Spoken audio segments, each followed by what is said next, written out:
Hello minasan! Kumusta kayong lahat? This is me again, May Diaries. Sobrang na-miss ko kayo guys ha. Kasi sobrang tagal na mula nung nag-upload ako ng video ko sa vending machine. And this time is ipapasilip ko naman sa inyo ang laman ng isa sa mga sikat na convenience store dito sa Japan, which is ang Lawson. Tara, pasok kayo! Siyempre, dahil nga convenience store, mga basic necessities lamang ang laman ng store na to.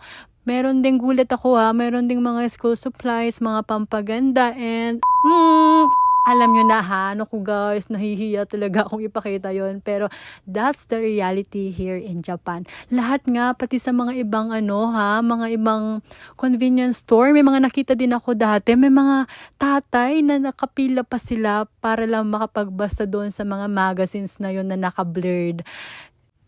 Anyways, minasang, as you can see, may mga iba't ibang flavors sila ng ice creams, mga ocha or tsaa.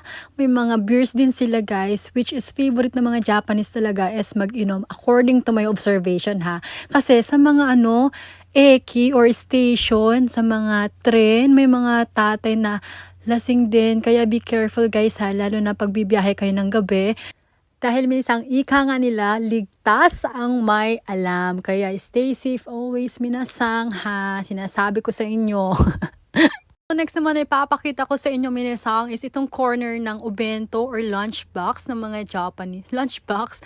Basta para siyang lunchbox. Tapos yan talaga yung everyday nilang kinakain. Favorite ko nga dyan yung tuna na may mayonnaise. So ito din ha. Isa sa mga favorite ko dito is yung chicken talaga nila. Lalo na tong spicy na lagi kong binibili. Hay nako, magbayad na tayo bago pa tayo maparami ng bibilhin. Wala kayo sa transition ko guys ha. Akala mo professional vlogger. Taray nung transition. So ayun nga, nandito na ako sa Koen or Park dito sa Japan, which is ipapakita ko sa inyo kung paano nila binubuksan tong onigiri.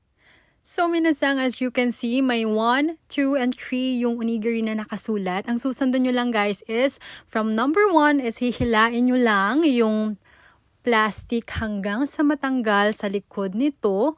Then, pag nahila nyo na yan ng dahan-dahan is kailangan nyo din na dahan-dahanin tong 2 and 3 guys ha.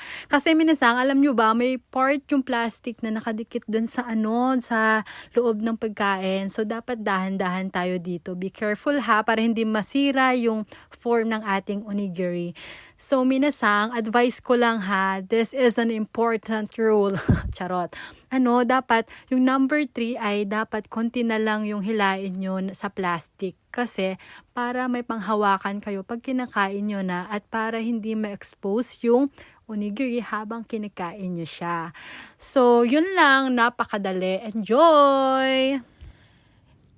Yon minasang, that's it for today. Maraming salamat pa rin sa mga sumusuporta kahit wala akong masyadong ina-upload na video, and advance thank you na rin sa mga manunood at magla-like and comment sa ating video. Sana nagustuhan nyo. Pagpasensyahan nyo na ha, kasi medyo madilim tong part na to. Anyways, thank you guys for watching.